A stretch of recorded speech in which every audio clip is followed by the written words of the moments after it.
Hey guys, welcome back to my channel, and as you can see, I have a very different backdrop today, and I thought that after listening to me and my voice for the last 5 vlogs, I think it is, I would get some of the members of my team involved in this Edinburgh experience. So very thankful. I have senior drum major for the Tattoo Pipes and Drums, Kevin Conquest here. Whereabouts are you from, Kevin? Hey everybody, I'm Kevin Conquest. I come from Phoenix, Arizona. Cool. And so what tattoo number is this for you, mate? So this is REMT number 5 for me. Yeah. But in my entire career, this is tattoo number 30. 30? I've done 30. Holy boy. I thought I'd done a lot. I think I was counting into the 20s, but 30 definitely smashes my record. So what we're going to do, I'm going to fire a couple of questions at you. I've got them down here. And it's really just to give other people, an insight into, your experience as being a part of the tattoo, and so I think a lot of people see the show when they go and visit the castle, right. But a lot of people don't really know what it's like to be a performer in it. And so this is the whole reason for this blog, really, is to give people an insight into it and hopefully inspire some other people to want to actually be on this side of the esplanade rather than the stand. So I'll fire away with some questions for you. So, how does this year's show compare to others you've done? Ooh, it's a great question. I think this show this year is absolutely phenomenal. And in the realm of Edinburgh tattoo history, I think they've done an amazing job of not only bringing all of our history to a culmination with the 75th anniversary, but I also think they've done an amazing job with all the technology, the lights, the music, the sound, and also there are some surprises in this year's show, which we don't want to have any spoilers for people who have not seen it yet. Well, yeah, I guess we don't want to spoil it. There are some really unique things, we've never done before, really. I do believe that with all of the build-up to the 75th, and then with Alan Lane in charge of the tattoo now, we've got a new direction, and it is really amazing. It's a fantastic show. I like it. It's come definitely a long way since my first Edinburgh tattoo. So, as you say, with all the lights and the effects now visually on the castle, I mean, I remember, so this is going back to the 90s now, there was none of that sort of, showcase being put up on the castle. So, I guess technology has come a long way. So, it's a really good, very diverse show with lots of different things that are happening in the background whilst we perform. So. Very much so. Cool. So, my next one to you. These will be different for all my members, by the way. It's not be the same questions. Okay. Do you have a favourite set or moment in this year's show? That's a tough question. So, for me, as a drum major, I think there's nothing that beats walking out of the drawbridge, marching out, going across the drawbridge through the smoke and coming out in pipe set 1 because everybody's excited to see us. But I have to say that the finale this year really hits me hard. What part of the finale? Travel These Ways, the last one that we all participate in. That's part of the surprise. But I've already actually mentioned to a lot of people that are tuning in what we do. So we have to use our karaoke voice. No, not right. How lungs do we? Karaoke skills are put to the test on this one, but what I love about it is every single cast member is involved in that final finale piece, and just everything that we've been, again, building up to it. I think it really strikes me every time we do it. Yeah, and I think Alan sort of explained to us it's like floating stars when we turn all these lights. And it's easy for us to explain it here, but you really need to see it visually on the esplanade for it to make proper sense. But we're actually taking part in a different capacity rather than just standing there and letting everyone else do the work. We're actually using our voices for once. So we are multi-talented in this respect. Yes, maybe that will be the start of many things to come down the future. But yes, it's a highlight for me, that set as well. So outside of the show, obviously we have a lot of time that we have during the day. What do you get up to when we're not at the castle? So we do have a lot of downtime during the day once the show is in running order and we're done with rehearsals.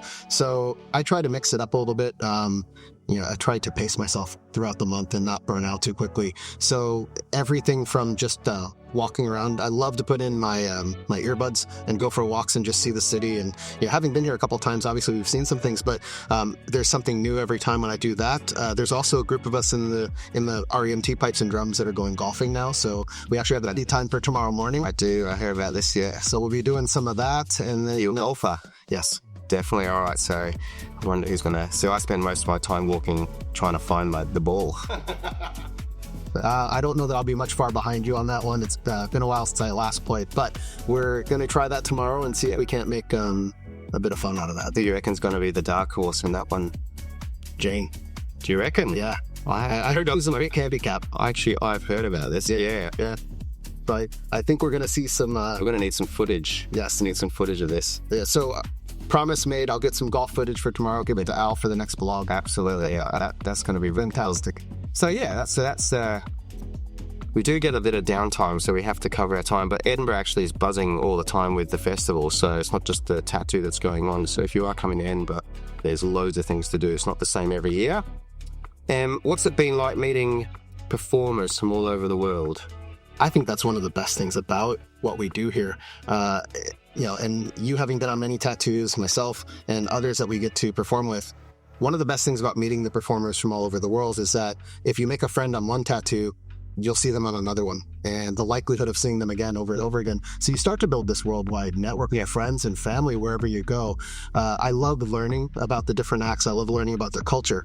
So it's great at the end of the night to be sitting down at the cast bar with people from the Polish border guard band, from Ukraine, from the old guard, from the United States, and we can have a conversation and learn very quickly that no matter where you're from, somebody has something in common. And I think for me, that's been an amazing reason, and one of the things that drives me to keep coming back year after year is to meet these people. To meet new people, make new friends. Yeah. And you've actually, because you're involved with a lot of other shows as well back home, and you've actually taken, some people giving some of them experience over your side of the world and some other tattoos as well. So one's coming up later on. Thank you. Right.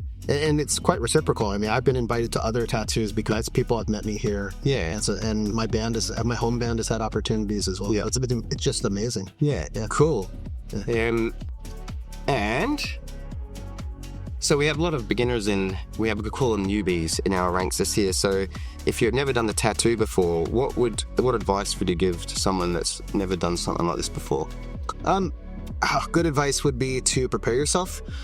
Definitely learn your music in advance before you show up. And also pace yourself. I mentioned that just a minute ago, pacing yourself.